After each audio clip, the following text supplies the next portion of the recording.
लो uncle आपके पैसे। Thank you बेटा। ये तो मेरी बेटी है, खोखे पे काम कर रही है। मोनिका की बेटी कहाँ से आ गई? इसने मुझसे इतना बड़ा झूठ बोला। हर्षिता बेटा तुम यहाँ क्या कर रही हो? आंटी मैंने आपको पहचाने नहीं, आप कौन? बेटा मैं तुम्हारी मम्मा हूँ, आंटी नहीं हूँ। तुम्हारे पापा कहाँ है? पापा तो मुझे छोड़ के चले गए। मतलब तुम्हारे पापा ने दूसरी शादी कर ली? मेरे पापा ने दूसरी शादी कर ली। जब दूसरी मम्मी आई उन्होंने मुझे घर से निकाल दिया। तो आप कहाँ रहती हो? मैं ये नरेश चाचू, मैं इनके साथ रहती हूँ। इनके साथ मैं काम में हाथ बटाती हूँ। इसी टपरी पे? हाँ। चुप रहो, बहुत बकवास हो गई। और तुमने मुझसे इतना बड़ा झूठ बोला। और तुम्हारी ये माँ बेटी का खेल कब से चल रहा है? तुमने मुझे धोखा दिया। मैंने तुमसे कोई झूठ नहीं बोला, मैंने तुम्हें सब सच सच बताया था। क्या सच बताया तुमने मुझे? तुमने मुझे बस इतना बताया था कि तुम्हारा डिवोर्स हुआ पड़ा है। तुमने मुझे ये बताया था कि तुम्हारी 5 साल की लड़की है। ये बताया था तुमने मुझे।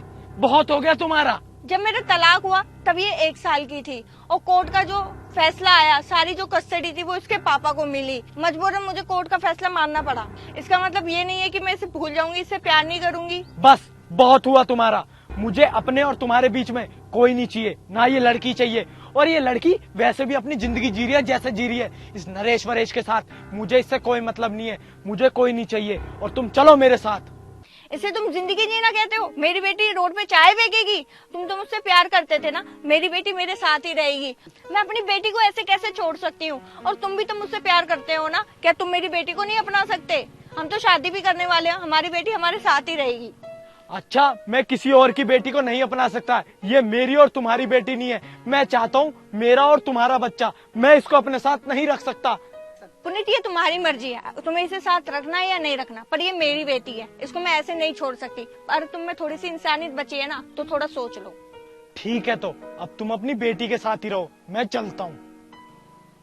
बेटा नरेश चाचू कहाँ है? उधर।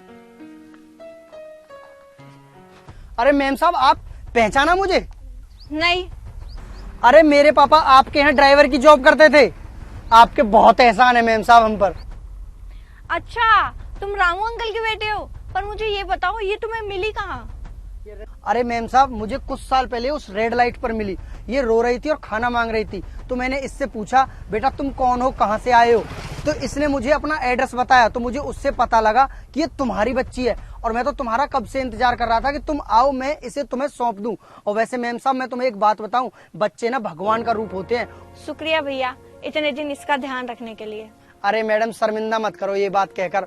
आपके पापा के बहुत एहसान है हमारे ऊपर, उसके आगे तो ये कुछ भी नहीं है। अगर बच्चों को अच्छी परवरिश मिलती है ना मैम साहब, तो बड़े होकर अच्छे इंसान बनते हैं। भैया आप टेंशन मत लो, अब ये मेरे साथ रहेगी और खुश रहेगी।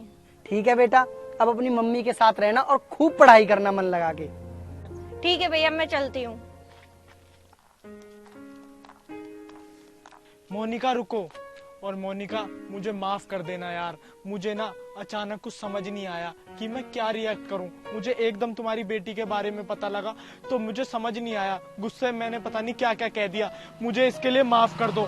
अब मैंने ठंडे दिमाग से जब सोचा, जब मुझे समझ आया तुम्हारी बेटी तो मेरी भी बेटी है ना, और भगवान का रूप होते हैं बच्चे तो, और बच्चों के साथ ऐसा नहीं करना चाहिए। और वैसे भी इस बेचारी के साथ तो वैसे भी बहुत बुरा हुआ है। मुझे यार माफ कर दो। और अब ना ये हमारे साथ ही रहेगी। चलो कोई बात नहीं, तुम समझे तो सही, तुम्हारी आंखें तो खुली।